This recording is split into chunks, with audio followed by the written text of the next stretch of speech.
Hello दोस्तों, जैसा कि हमने पिछले एपिसोड में देखा था कि लियो फैंग मोरो के साथ निकल जाता है मैजिक माउंटेन के डीप में बॉलिन को ढूंढने के लिए। मगर तभी बबाता लियो फैंग को बताती है कि उसने गैलेक्सी की जो चिप थी उसे पूरी तरीके से रिकवर कर लिया है, इसलिए वो उस वीडियो को देख सकता है जिसमें गैलेक्सी को किसने मारा है। और तभी लियो फैंग देखने लगता है और उसे पता चलता है उसे मारने वाला मोरो था। तभी मोरो लियो फैंग के ऊपर अपने पंजे से अटैक कर देता है और लियो फैंग को सीधा ज़मीन पे फेंक देता है, जिसकी वजह से लियो फैंग एक डेथ ट्रैप में फंस जाता है। अब आगे मेरे प्यारे दोस्तों, वीडियो अच्छी लगी हो तो प्लीज़ चैनल को लाइक शेयर सब्सक्राइब ज़रूर करिएगा। तो इस एपिसोड की स्टार्टिंग में हमें लियो फैंग को दिखाया जाता है जो कि अपने वेपन के थ्रू खुद को होल्ड करने की कोशिश करता है। तभी वो वहाँ पे अपनी स्काई वाइन्स को भी निकाल करके वहाँ पे खुद को रोकने की कोशिश करता है, मगर फिर भी वो बहुत ही तेज़ी से इस डेथ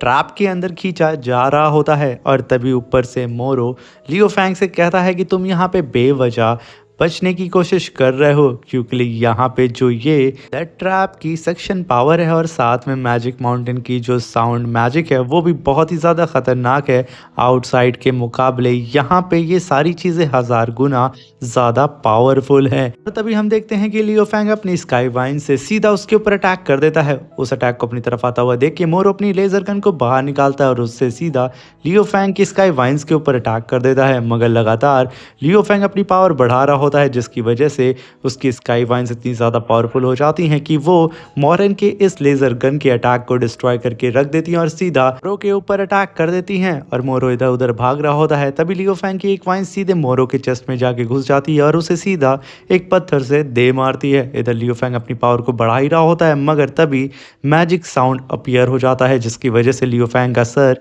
शेक करने लगता है। इसलिए उसे यहाँ पे मजबूरन गोल्डन हॉर्न बीस्ट की पावर को भी यूज़ करना होता है। वो कैसे भी करके यहाँ पे मोरो को जान से मारना चाह रहा होता है, मगर फिर से वहाँ पे मैजिक साउंड रिलीज होता है, जिसकी वजह से लियो फैंग का सर घूमने लगता है और वो धीरे धीरे करके वहाँ बेहोश होने लगता है, जिसकी वजह से मोरो यहाँ पे बच जाता है और लियो फैंग सीधा उस डेथ ट्रैप के एकदम नीचे जा रहा होता है। साथ में यहाँ पे मोरो भी लियो फैंग की स्काई वाइन से बच चुका था। और तभी मोरो सांस लेते हुए आगे आता है और कहता है कि फाइनली ये कमीना अब मारा जा चुका है। साथ में मैंने तो अपनी सेफ्टी के लिए एक वीडियो भी बना लिया है। जब लियो फैंग अपनी स्काई वाइन से मेरे ऊपर अटैक कर रहा था तब मैं ये वीडियो दिखा करके जितने भी अदर जीनियस है उन लोग के सामने ये प्रूफ कर सकता हूँ कि लियो फैंग और हम बोलेन को ढूंढने के लिए साथ में निकले थे, मगर लियो फैंग मुझे जान से मारने की कोशिश कर रहा था और वो सीधा जा करके डेथ ट्रैप में गिर गया और जान से मारा गया है। अब दो मेरे सबसे बड़े कॉम्पिटिटर यहाँ पे मारे जा चुके हैं। यहाँ पे सिर्फ 7 जीनियस और बचे हुए हैं जिन्हें मुझे कैसे भी करके जान से मारना होगा और मैं इस एयर स्पेस क्वालिफिकेशन बैटल में जीत जाऊंगा। तभी हम उस डेथ ट्रैप के अंदर लियो फैंग को देखते हैं जो कि धीरे धीरे करके बेहोश हो रहा होता है और उसे बबाता जगाने की कोशिश कर रही होती है और वो काफ़ी कोशिश कर रही होती है लियो फैंग को पकड़ने की, मगर वो उसे पकड़ नहीं पाती है। तभी लियो फैंग को वहाँ पे इल्यूजन्स आने लगते हैं। वो अपने सामने अपनी वाइफ के फेस को देखने लगता है और साथ में वो काफ़ी तेज़ी से उस डेथ ट्रैप के एकदम अंदर जा रहा होता है। तभी सीन शिफ्ट होता है और हमें वर्चुअल यूनिवर्स के यूनिवर्स लॉर्ड को दिखाया जाता है, जहाँ पे उनके असिस्टेंट बोलती है क्यों ना हम अपने सारे जीनियस को ये बता दे कि उनके बीच में ही कोई गद्दार है। तभी यूनिवर्स लॉर्ड कहते हैं कि मैं ऐसा नहीं कर सकता हूँ, हमें यहाँ पे कुछ और लोगों को वहाँ भेजना होगा उस मैजिक माउंटेन में और पता लगाना होगा कि आखिर इन सब चीज़ के पीछे मास्टरमाइंड कौन है और हमें लगातार उस बंदे पे अपनी नज़र गड़ाई रखनी है। तभी सीन शिफ्ट होता है और हमें लियो फैंग को दिखाया जाता है जहाँ पे उसकी वाइफ अपीयर होती है और उससे कहती है कि लियो फैंग अब तुम जाग जाओ। और हम तभी देखते हैं कि उसके चेस्ट पे उसकी वाइफ नहीं बल्कि बबाता होती है जो कि उसके चेस्ट को पीट पीट करके कह रही होती है लियो फैंग कदे कहीं के तू उठ जा वरना हम दोनों यहाँ जान से मारे जाएंगे। तभी लियो फैंग वहाँ पे जाग जाता है और तभी बबाता कहती है यहाँ से निकलने के लिए कुछ ना कुछ जल्दी से तुम सोचो वरना यहाँ पे तुम जान से मारे जाओगे। और तभी लियो फैंग अपनी डीमन किलिंग क्लोन बॉडी को समन करता है और वो तुरंत एक ट्राइंगल के शेप में कन्वर्ट हो जाता है और तुरंत वहाँ से निकलने के लिए अपना पूरा दम लगा देता है। इनफैक्ट वो यहाँ पे लगातार अपने अपने गोल्डन हॉर्न बीस्ट की भी पावर को यूज कर रहा होता है, मगर उस डेथ ट्रैप के अंदर से काफी भारी मात्रा में साउंड मैजिक निकल रहा होता है, जिसकी वजह से लियो फैंग को काफी दिक्कत हो रही होती है वहां से बाहर निकलने में। तभी एक पत्थर वहां गिर जाता है। लियो फैंग उस पत्थर को तोड़ करके काफी तेजी से बाहर आकर के खड़ा हो जाता है, मगर वो फिर भी और आगे वहां से नहीं जा पाता है। तभी लियो फैंग कहता है कि मैंने यहाँ पे अपने डीमन किलिंग क्लोन की पावर के साथ साथ गोल्डन हॉर्न बीस्ट की भी पावर को यूज कर लिया है, मगर फिर भी मैं इस डेथ ट्रैप से बाहर नहीं निकल पा रहा हूँ। अब मेरे पास यहाँ पे सिर्फ एक रास्ता ही बचता है कि मैं यहाँ पे अपनी लाइफ का रिस्क लूँ और सीधे इस डेथ ट्रैप के एकदम बॉटम में जा कर के टकरा जाऊं। इसके लिए हो सकता है कि मेरी जान जा सकती है,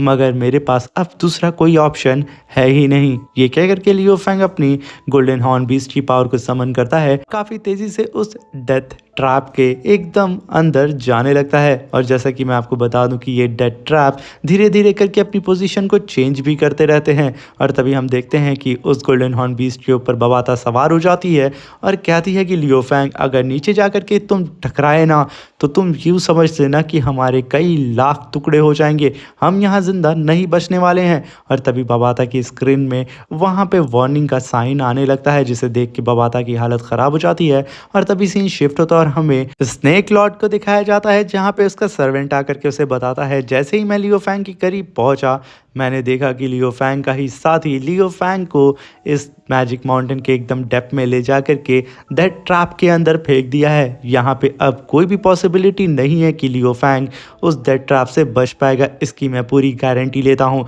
और तभी लॉर्ड स्नेक कहती है कि आखिर इस कमीने मोरो ने मेरे ऑर्डर का इंतज़ार क्यों नहीं किया। उसकी बात को सुन करके उसका सर्वेंट कहता है कि लॉर्ड क्या आप जानती हैं इसके बारे में। और तभी स्नेक लॉर्ड कहती है कि हाँ, जैसा कि तुम जिस मिशन पे निकले हो लियो फैंग को मारने के लिए, उसी तरीके से वो भी उसी मिशन पे निकला है और इसी ने ही बोलन को मारा था। और इसके बारे में कुछ हद तक वर्चुअल यूनिवर्स कंपनी को पता लग चुका है कि उनके ही 9 जीनियस में से कोई एक है जिसने यहाँ पे बोलन को जान से मारा है। और तभी स्नेक लॉर्ड कहती है कि सबसे पहले तुम जा करके उन सारे एरिया को सर्च करो जहाँ पर तुमने अभी तक लियो फैंग को सर्च नहीं किया है, क्योंकि मैं उसकी डेड बॉडी को देखना चाहती हूँ।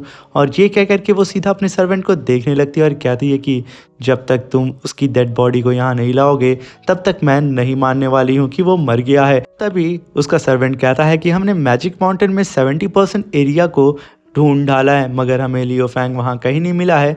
जो बची जगह है वो काफ़ी ज़्यादा खतरनाक और तंग जगह है, क्या आप चाहती हैं कि हम वहाँ जाएं? तभी स्नेक लॉर्ड कहती है कि हाँ, मैं चाहती हूँ कि तुम वहाँ जाओ और लियो फैंग के बारे में पता करो और उसकी डेड बॉडी को मेरे सामने लेकर के आओ। और तभी उसका सर्वेंट वहाँ से टेलीपोर्ट होकर के चला जाता है। और तभी स्नेक लॉर्ड कहती है कि कमीने मोरो, तुम्हें इतनी भी क्या जल्दी थी अपने राज को इस तरह सबके सामने लाने के लिए? अगर तुम थोड़ा देर सब्र कर लेते तो तुम मेरे अच्छे सिपाही होते, मगर अब मजबूरन मुझे तुम्हें सेक्रीफाइस करना होगा। मगर तुम मुझे इसको लेकर के ब्लेम नहीं कर सकते हो, क्योंकि इसके रिस्पॉन्सिबल भी तुम खुद हो। ये कह करके वो काफ़ी गुस्से में सीधा मोरो की उसी वर्चुअल बॉडी को देख रही होती है। तभी सीन शिफ्ट होता है और हमें लियो फैंग को दिखाया जाता है, जहाँ पे बबाता बताती है कि कुछ देर के अंदर ही हम लोग एक नॉर्मल सी सतह से टकराने वाले हैं। जिसे सुनकर के लियो फैंग कहता है कि तुम टेंशन ना लो, मैं इसके लिए भी कुछ ना कुछ सोच के रखा हूँ। ये कह करके वो तुरंत अपने डीमन किलिंग क्लोन को समन करता है और उसे सीधा ट्रांसफॉर्म कर देता है फैंटम बियर बीस्ट में, जिसकी वजह से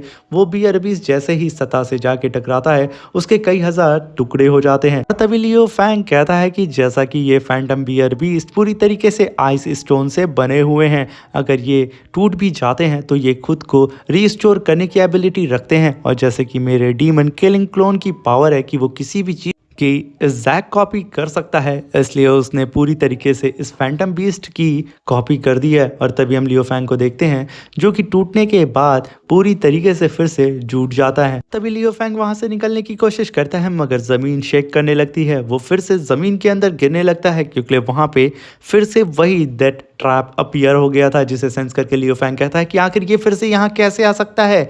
और तभी लियो फैंग काफ़ी तेज़ी से और भी गहराई में जाने लगता है। तभी सीन शिफ्ट होता है और हमें प्रिंसेस को दिखाया जाता है जो कि काफ़ी तेज़ी से उड़ते हुए जा रही होती है और तभी उसे सिग्नल मिलता है कि कोई ना कोई छुप करके उसका पीछा कर रहा है, इसलिए वो आगे बढ़ के वहाँ रुक जाती है और वो इधर उधर देखने लगती है और तभी उसके पीछे से एक परछाई अपीयर होती है कि हाथ में वुल्वरीन की तरह ही लंबे लंबे नाखून होते हैं। ये मोरन होता है और इस चीज़ से बेखबर वो खड़ी होकर के दाएं बाएं देख रही होती है और वो सोचती है कि आखिर कौन है जो मेरी तरफ काफ़ी तेज़ी से आ रहा है। वो पलटती है और चिल्ला करके कहती है कि रॉन जून ये तुम हो। तभी हम देखते हैं कि उसके सामने रॉन जून अपीयर हो जाता है और वो कहता है कि मुझे एक चीज़ समझ में नहीं आ रही है कि यहाँ पे लियो फैंग का कोई भी सिग्नल मुझे क्यों नहीं मिल रहा है, क्योंकि मैंने और लोगों से बात की है लियो फैंग का सिग्नल किसी को भी नहीं मिल रहा है। काफ़ी देर से लियो फैंग ने किसी से भी बात नहीं की है। ये सुनकर के प्रिंसेस भी काफ़ी शॉक्ड हो जाती है